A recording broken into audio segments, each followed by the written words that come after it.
साल के ब्लॉकबस्टर समाचार के प्रायोजक हैं वंडर सीमेंट इस्तेमाल कीजिए, फर्क नजर आएगा।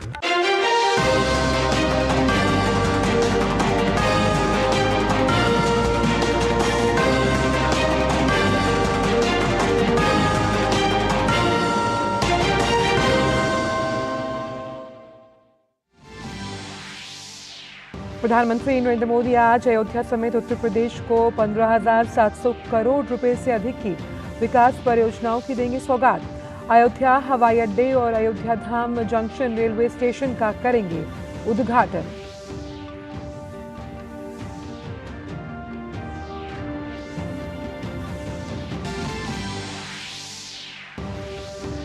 देश को आज मिलेगी सुपरफास्ट यात्री श्रेणी की नई अमृत भारत ट्रेन। प्रधानमंत्री नरेंद्र मोदी पहली 2 नई अमृत भारत ट्रेन को दिखाएंगे हरी झंडी।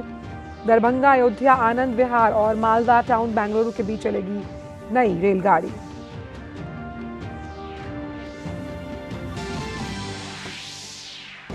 गृह और सहकारिता मंत्री अमित शाह गांधीनगर में भारतीय राष्ट्रीय सहकारिता डेयरी परिसंघ लिमिटेड के नए कार्यालय भवन की रखेंगे आधारशिला। अहमदाबाद में पूज्य पूर्णी स्वामी स्मृति महोत्सव में भी लेंगे भाग।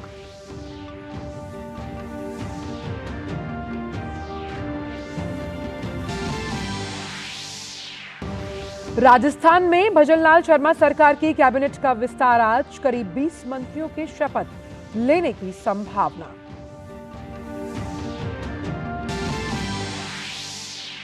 वित्त मंत्री निर्मला सीतारमण आज सार्वजनिक क्षेत्रों के बैंकों के प्रमुख अधिकारियों के साथ करेंगी बैठक में बैंकों के वित्तीय प्रदर्शन की होगी समीक्षा।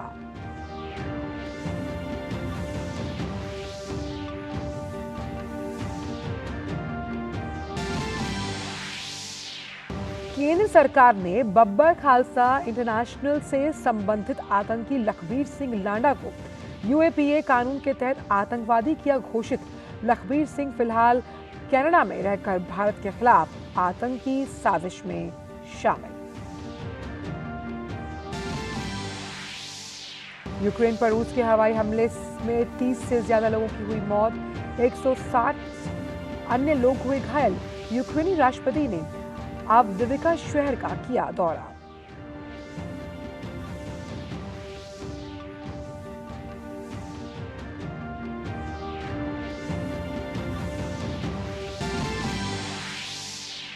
महिला क्रिकेट में भारत और ऑस्ट्रेलिया के बीच दूसरा वनडे मैच मुंबई के वानखेड़े स्टेडियम में आज।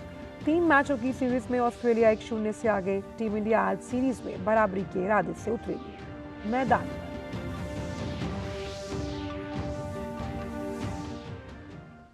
नमस्कार, आप देख रहे हैं डीडी न्यूज। मैं हूं आंचल गुलाटी गुम्बर और आइए अब बुलेटिन में सबसे पहले बात करते हैं अयोध्या धाम से जुड़ी खबरों की।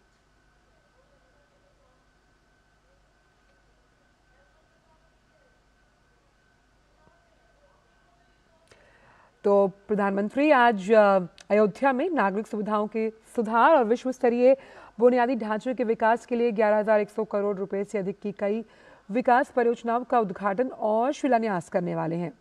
इस अवसर पर प्रधानमंत्री पुनर्विकसित अयोध्या रेलवे स्टेशन का उद्घाटन करेंगे। इस स्टेशन का नाम अयोध्या धाम जंक्शन रेलवे स्टेशन रखा गया। प्रधानमंत्री मोदी 2 नई अमृत भारत रेलगाड़ियों और 6 वंदे भारत रेलगाड़ियों को हरी झंडी दिखाकर रवाना भी करेंगे। प्रधानमंत्री का कई अन्य रेलवे परियोजनाओं को राष्ट्र को समर्पित करने का कार्यक्रम है। दोपहर में प्रधानमंत्री नवनिर्मित अयोध्या एयरपोर्ट का उद्घाटन भी करेंगे। प्रधानमंत्री एक सार्वजनिक कार्यक्रम के दौरान 15,700 करोड़ रुपए से अधिक की कई विकास परियोजनाओं का उद्घाटन और शिलान्यास करेंगे। इनमें अयोध्या और उसके आसपास के क्षेत्रों के विकास के लिए लगभग 11,100 करोड़ रुपए की परियोजनाएं और उत्तर प्रदेश में अन्य परियोजनाओं से संबंधित लगभग 4,600 करोड़ रुपए की परियोजनाएं शामिल हैं।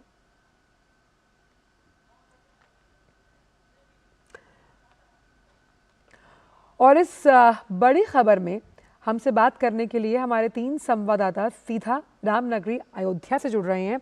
हमारे साथ मौजूद हैं आशुतोष शुक्ला, शैलेंद्र मिश्र और साथ ही साथ राजेश राज। आप तीनों को ही सुप्रभात। सबसे पहले शैलेंद्र, आपके पास आना चाहूंगी। जिस तरह से एक ये माना जा रहा है कि विकास के नए युग का सूत्रपात हो रहा है, जिस तरह से प्रधानमंत्री ने अयोध्या के कायाकल्प का जो प्रतिबद्धता है, जो वचन लिया था, आज प्रधानमंत्री का अहम दौरा है। किस तरह से राम की नगरी उनके स्वागत के लिए तैयार है और क्या रहने वाला है आज पूरे दिन का कार्यक्रम? बिल्कुल बिल्कुल बिल्कुल मैं आपका सवाल सुन लिया आंचल।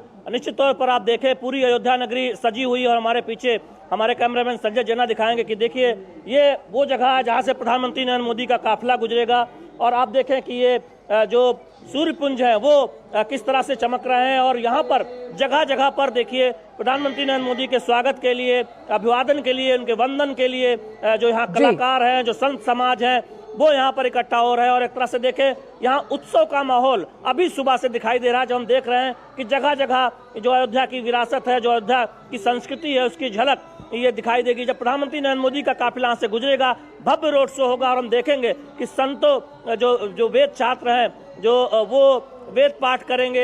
एक अद्भुत दृश्य होगा उस वक्त जब प्रधानमंत्री नरेंद्र मोदी का अयोध्या में आगमन होगा। एयरपोर्ट से सीधे इसी रास्ते से इस वक्त मैं लता मंगेशकर चौक के ठीक सामने खड़ा हूं और इसी रास्ते से प्रधानमंत्री नरेंद्र मोदी का भव्य रोड शो होने वाला है। तो निश्चित तौर पर वो विहंगम दृश्य है जिसका सभी को इंतजार होगा जब प्रधानमंत्री नरेंद्र मोदी का आज अयोध्या आगमन होगा। और हम जानते हैं कि बड़ी सौगात तो मिलने ही वाली है, तकरीबन 15,000 करोड़ रुपए की। बिल्कुल, और इन्हीं सौगातों पर बात करते हैं। राजेश राज हमारे साथ जुड़े हैं। राजेश, हमने चलिए राजेश के पास आएंगे, लेकिन सबसे पहले आशुतोष से जानते हैं। आशुतोष, आप कई समय से उत्तर प्रदेश से रिपोर्टिंग कर रहे हैं। एक वो वक्त जब रामलला के लिए ये पूरी कवायद की गई और अब जब कुछ ही अब दिन रह गए हैं जब रामलला के बाल स्वरूप राजीव नयन, साथ ही साथ उनकी निश्चल मुस्कान अयोध्या वासियों के बीच होगी। कितनी बड़ी जीत के साथ साथ अयोध्या वासियों के चेहरों और दिलों में खुशी है। देखिए आंचल, जिस तरीके से आज का यह पूरा दृश्य है बहुत ही मनोहारी है। इस दृश्य का शब्दों में वर्णन करना वास्तव में कठिन है, क्योंकि अयोध्या की धरती पर यह एक अकल्पनीय, अविस्मरणीय और फिर कभी ऐतिहासिक रूप से न घटने वाली घटना होने वाली है। आप देख सकती हैं कि हमारे पीछे किस तरह से ये हनुमानगढ़ी में इस तरीके से लगातार जो है किस तरह से जो है सजावट यहाँ पे की गई है, आप लगातार देख सकती हैं। लगातार पानी का छिड़काव किया जा रहा है और इसके अतिरिक्त जो है यहाँ पर अनेक सांस्कृतिक मंडल हैं जो प्रधानमंत्री नरेंद्र मोदी के स्वागत के लिए अपने सांस्कृतिक कार्यक्रम में यहाँ पर प्रस्तुत करेंगे। अगर हम कहें तो समूची अयोध्या की सड़कों पर सिर्फ भक्ति और भाव की धारा बह रही है और यह भक्ति और भाव आज कहीं न कहीं प्रधानमंत्री नरेंद्र मोदी के प्रति भी है। और कारण साफ है कि अयोध्यावासी जो पिछले 500 वर्षों से लगातार इंतजार कर रहे थे कि अब भव्य अयोध्या में भगवान श्री राम का मंदिर बनेगा, वास्तव में आंचल अगर मैं कहूं तो आज अयोध्या में पूरी तरह से भगवान राम के जिस तरह से एकीकृत रूप था उसी तरह से संपूर्ण भारत अयोध्या में धीरे धीरे उतरता हुआ दिखाई देता है। राष्ट्र का जो एकीकृत स्वरूप है उस स्वरूप को कहीं न कहीं जो है वर्णित कर रही है अयोध्या। जी बिल्कुल, और इसी पर राजेश राज से भी बात करते हैं। राजेश, जिस तरह से जब हम धार्मिक पर्यटन की बात करते हैं उस लिहाज से अयोध्या को राष्ट्रीय मानचित्र पर अंकित करने के लिए, कनेक्टिविटी के लिहाज से आज अयोध्या वासियों के साथ साथ पूरे देश के लिए बहुत बड़ा दिन।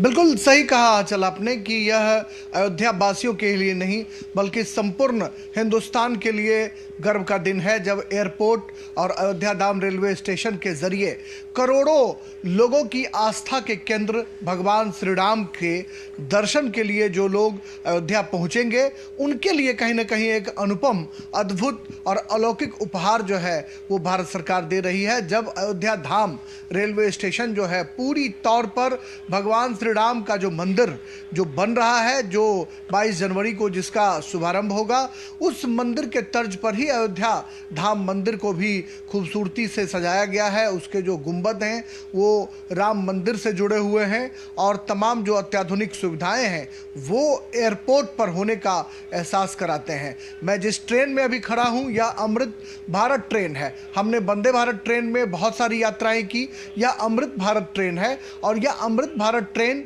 साधारण बोगियों वाला, साधारण डब्बों वाला ट्रेन होगा।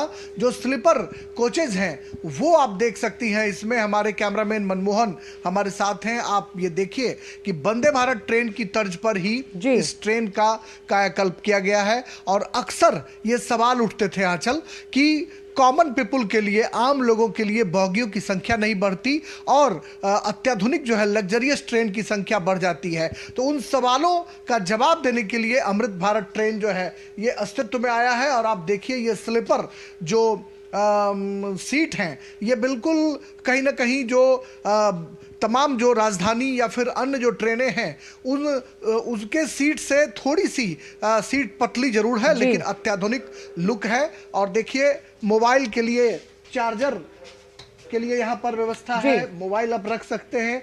पानी की बोतल रखने के लिए सुविधाएं हैं, उससे लैस है ये ट्रेन। जो साधारण लोग हैं उनके लिए अत्याधुनिक सुविधा इस अमृत भारत ट्रेन में दी गई है।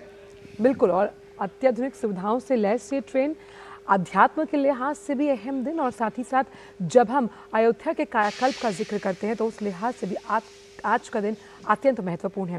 बहुत बहुत शुक्रिया राजेश आपका, साथ ही साथ आशुतोष और शैलेंद्र आपका। आज तो लगातार इस बड़ी खबर पर हम चर्चा हर बुलेटिन में करते रहेंगे। बहुत बहुत शुक्रिया इन तमाम जानकारियों को हमसे साझा करने के लिए। लेकिन फिलहाल वक्त एक छोटे से ब्रेक का है। NPS is a mode of creating post-retirement corpus having two basic characters in it with its hand: disciplined saving and vigilant investment. अगर ये दोनों उसके क्राइटेरियाज मीट आउट होते हैं तो रिटायरमेंट कॉर्पस को पैदा करने के लिए इससे बढ़िया तरीका जो सिंपलेस्ट मोड में है वो और कोई अवेलेबल नहीं है। अपने बेहतर कल को सुनिश्चित करने के लिए NPS जरूरी है। Here gravity and physics don't call the shots, and sound travels slower than you. This is a different kind of place. That's why we're looking for different kind of people, for whom excellence is not a job, but a way of being, be it in the sky or on the ground. We are looking for an invincible team of invincible people, people who are a cut above. Join the Indian Air Force to be a cut above. TB हारेगा, देश जीतेगा। कितने हसीन सपने हैं इन नन्ही आंखों में, चेहरे पे वो मुस्कान, खुला आसमान और उसमें उड़ती पतंग। इस पतंग को नहीं कटने देंगे हम, इस मुस्कान को एक खुशी बनाएंगे हम। एक सपना खुली आंखों से हमने देखा है, फिर से एकजुट हो जाएंगे हौसले। टीबी मुक्त भारत बनाएंगे। To help India be TB free by 2025.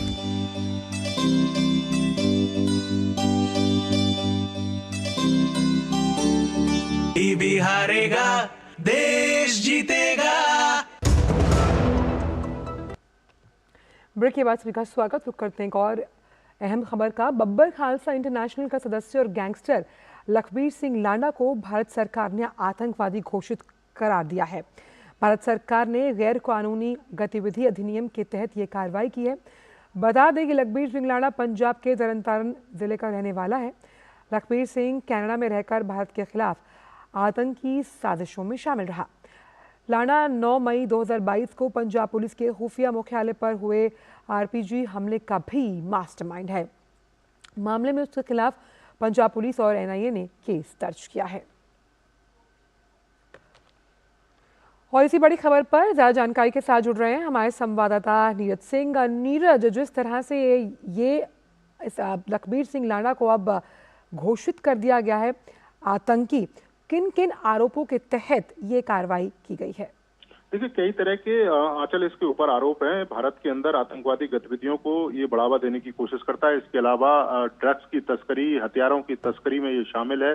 Bharat से कई सारे केस ऐसे हैं जहां इसने जबरन वसूली भी करी है, मर्डर के कई केस इसके ऊपर हैं। और सबसे बड़ी बात है कि जिस तरह से पंजाब की खुफिया एजेंसी के मुख्यालय पर इसने रॉकेट प्रोपोल्ड और हैंड ग्रेनेड के माध्यम से जो हमला किया था, उसमें भी ये आरोपी है। एनआईए ने भी इसमें मामला दर्ज किया था और आपको ज्ञात होगा कि एनआईए ने इसके ऊपर 15 लाख रुपए का जो इनाम है वो भी घोषित कर रखा है। आप समझ सकती हैं कि कितना गंभीर किस्म का ये अपराधी है।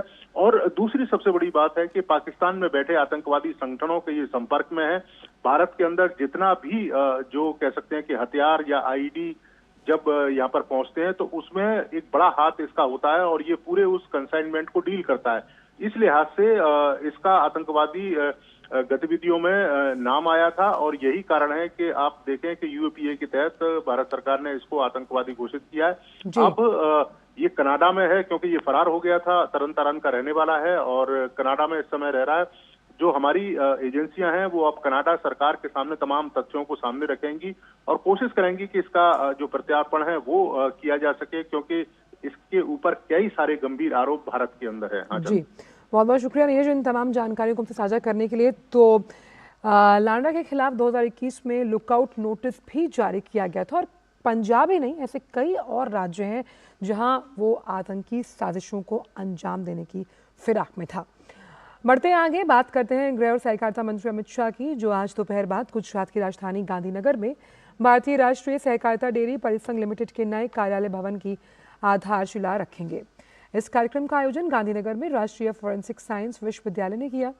गृह मंत्रालय इस कार्यक्रम के दौरान ई मार्केट पुरस्कार भी प्रदान करेंगे।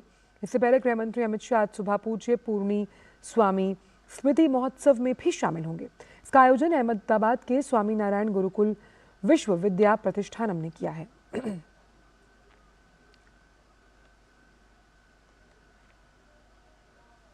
खबर राजस्थान से, जहां मुख्यमंत्री भजनलाल शर्मा की मंत्रिमंडल का आज विस्तारीकरण होना है।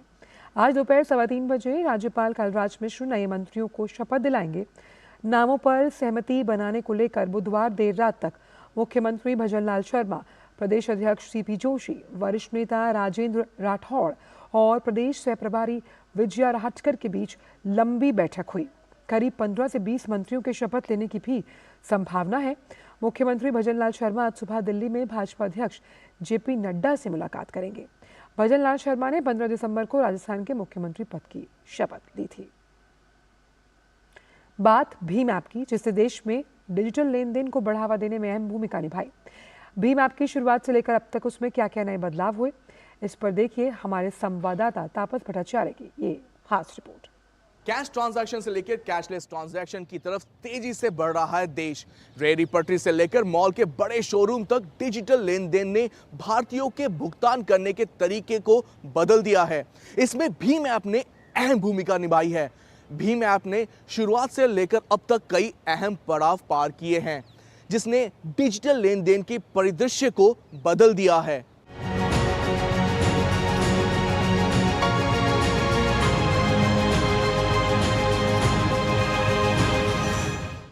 भीम यानी भारत इंटरफेस मनी, भारत की डिजिटल भुगतान क्रांति का अग्रदूत, जिसे प्रधानमंत्री नरेंद्र मोदी ने 30 दिसंबर 2016 को डिजिटल इंडिया के तहत डिजिटल लेन देन को बढ़ावा देने के लिए लॉन्च किया था। ये तेजी से भारत में यूनिफाइड पेमेंट इंटरफेस की पहचान बन गया। परंपरागत रूप से देश में नकदी में ही लेन देन होता रहा है। ऐसे में भीम सरकार की नकदी रहित अर्थव्यवस्था के दृष्टिकोण के अनुरूप एक प्रकाश स्तंभ के रूप में उभरा। अन्य डिजिटल वॉलेट के विपरीत भीम सीधे आपके बैंक खाते से जुड़ता है, जिससे तीसरे पक्ष के वॉलेट की जरूरत नहीं होती। 100 से अधिक बैंकों द्वारा स्वीकृत भीम ने डिजिटल लेन देन के परिदृश्य को बदल दिया है। भीम यूपीआई को लाया गया था ताकि रुपए के लेन देन को कैसे हम लोग कॉन्टैक्टलेस और कैशलेस बना सकें, परंतु वो वहीं नहीं रुका। उसने एक ओपन सोर्स इंफ्रास्ट्रक्चर दिया जिससे कि फिनटेक्स नए प्रोडक्ट्स और सर्विसेज को उसके ऊपर बना सकें, और फिनटेक्स ने भी इस अपॉर्चुनिटी को दोनों हाथों से पकड़ा।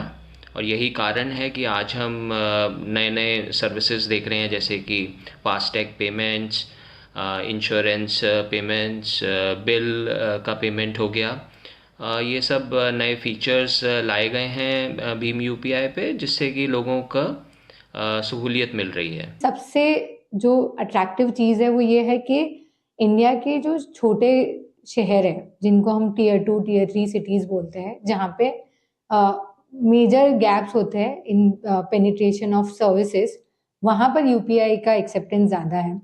जितने भी रिटेल ट्रांजैक्शंस हो रहे हैं रिसेंट डेटा के हिसाब से 65% से ज़्यादा ट्रांजैक्शंस यूपीआई पे हो रहे हैं। एंड इससे जो सबसे इम्पॉर्टेंट चीज़ है कि भारत में जो एक क्रेडिट गैप है एमएसएमईज के लिए, वो इसको सॉल्व किया जा सकता है। भीम यूपीआई ने जिस तरह से बिजनेसेस को पॉजिटिवली इम्पैक्ट किया है, शायद ही किसी और इनोवेशन ने उतना इम्पैक्ट किया होगा। अगर आप किसी भी बिजनेस में आप काम कर रहे हैं, एक बहुत जरूरी काम होता है कि आप अपने पैसे कलेक्ट कर पाएं। भीम यूपीआई ने वो फ्लेक्सिबिलिटी दी है कि आपका जो कॉस्ट ऑफ कलेक्शन है काफी हद तक रिड्यूस कर दिया है। इससे हर बिजनेस को फायदा हुआ है। 2019 में भीम ऐप के नए वर्जन भीम 2.0 को लॉन्च किया गया, जिसमें कई खासियतें जोड़ी गईं। डोनेशन गेटवे, बढ़ी हुई लेन देन सीमा और कई बैंक खातों को लिंक करने की क्षमता जैसी सुविधाओं के साथ भीम ऐप को और उपयोगी और प्रभावी बनाया गया। भाषाओं की बात करें तो भीम 2.0 में मौजूदा 13 भाषाओं के अलावा कोंकणी, भोजपुरी और हरियाणवी को जोड़कर इसे और भी अधिक सुलभ बना दिया गया है। सिंगापुर में सफल पायलट डेमो के बाद भीम के जरिए दूसरे देशों में डिजिटल पेमेंट के विस्तार को बल मिला। 2021 में भीम ने रॉयल मॉनिटरी अथॉरिटी के साथ मिलकर भूटान में इतिहास रच दिया। भूटान यूनिफाइड पेमेंट इंटरफेस मानकों को अपनाने वाला पहला देश बन गया। भीम ऐप ने जहां देश में डिजिटल लेन देन में क्रांति लाने का काम किया है, वहीं कई देशों में शुरू होने के साथ ये वित्तीय समावेशन को बढ़ावा दे रहा है। ये भारत और दुनिया में लेन देन के तरीके को बदल रहा है। सुरक्षित, विश्वसनीय और नवाचार में सबसे आगे भीम ऐप भुगतान के भविष्य को आकार दे रहा है। कैमरा पर्सन नवीन के साथ मैं तापस भट्टाचार्य, दूरदर्शन समाचार, दिल्ली। और वक्त एक छोटे से ब्रेक का है।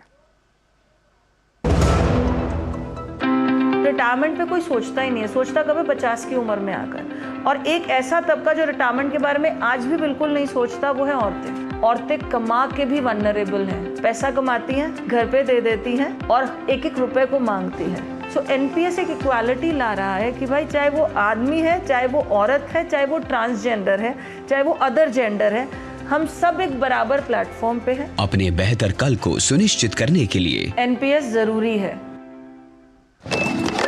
कब तक लंबी लाइनों में उम्र बिताइएगा? डिजिटल पेमेंट अपनाइए, चुटकी में हल पाइए। पुराने तरीके कब तक अपनाइएगा? डिजिटल पेमेंट बहुत आसान है, देखिए चुटकी में पेमेंट चुकाइए। बटुआ ढूंढ रहे हैं? डिजिटल पेमेंट अपनाइए, कभी भी कहीं भी और सुरक्षित। हमने तो इन्हें डिजिटल पेमेंट करना सिखा दिया है। आपने? आरबीआई कहता है कि डिजिटल पेमेंट अपनाओ, औरों को भी सिखाओ। माँ, ये खीर किसके लिए?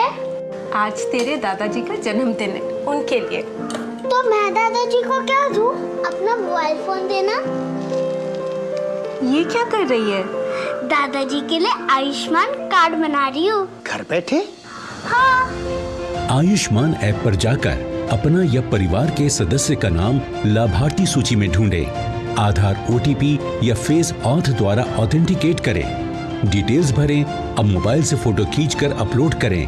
दादाजी, ये लीजिए अपना आयुष्मान कार्ड। ये उपहार तो जीवन भर काम आएगा। और एक प्रकार से पीएम जय अब गरीबों की जय बन गई है। 5 लाख तक के मुफ्त उपचार की गारंटी, स्वास्थ्य का वरदान आयुष्मान। मोदी सरकार की गारंटी, हर घर पहुंचेगा नल से जल। अब तक 13.5 करोड़ से अधिक नल कनेक्शन। हमारा संकल्प विकसित भारत।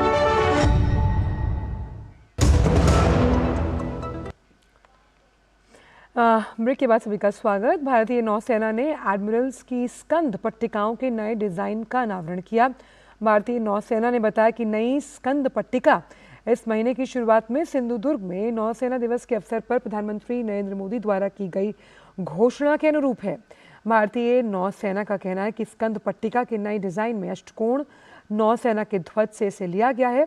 ये छत्रपति शिवाजी महाराज की राज मुद्रा से प्रेरित है और समृद्ध समुद्री विरासत का वास्तविक प्रतिबिंब भी। भारतीय नौसेना ने नई डिजाइन की स्वीकृति को गुलामी की मानसिकता से मुक्ति पर गर्व का प्रतीक बताया।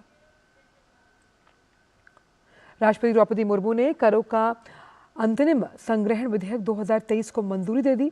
वहीं राष्ट्रपति ने प्रेस और आवधिक पंजीकरण अधिनियम 2023 को भी मंजूरी दी। संसद के शीतकालीन सत्र में इन दोनों बिलों को पारित किया गया था।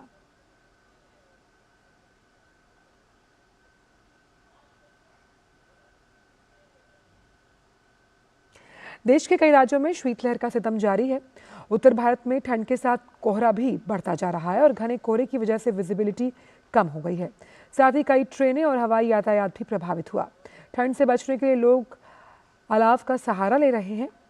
मौसम विभाग ने दिल्ली, पंजाब, हरियाणा में कोल्ड डे की स्थिति होने की संभावना जताई और इस स्थिति को ये कहा जाता है जब न्यूनतम तापमान 10 डिग्री से कम हो जाए और अधिकतम तापमान कम से कम 4.5 डिग्री की गिरावट के साथ देखा जाए। और हमारे संवाददाता तापस भट्टाचार्य हमारे साथ जुड़ गए हैं। तापस, लगता है कि अभी ठंड की मार सभी को झेलनी पड़ेगी, साथ ही साथ कोहरा भी ये मुश्किलें बढ़ा रहा है आने वाले साल के लिए।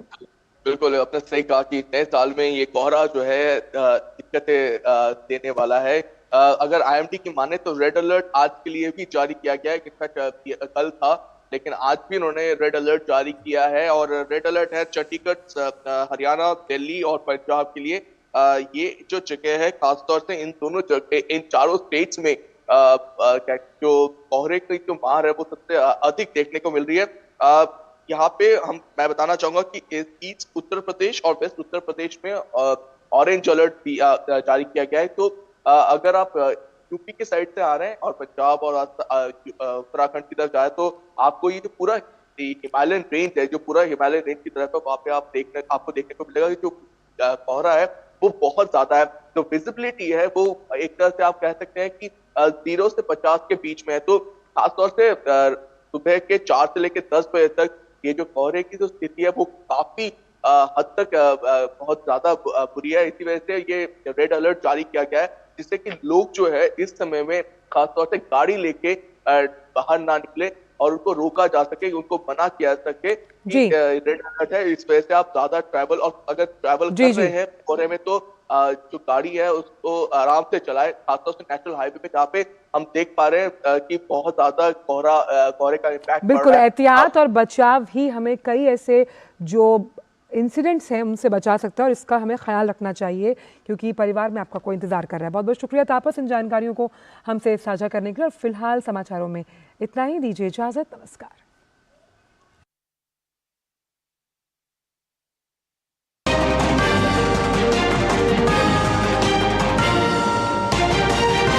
समाचार के प्रायोजक थे वंडर सीमेंट इस्तेमाल कीजिए, फर्क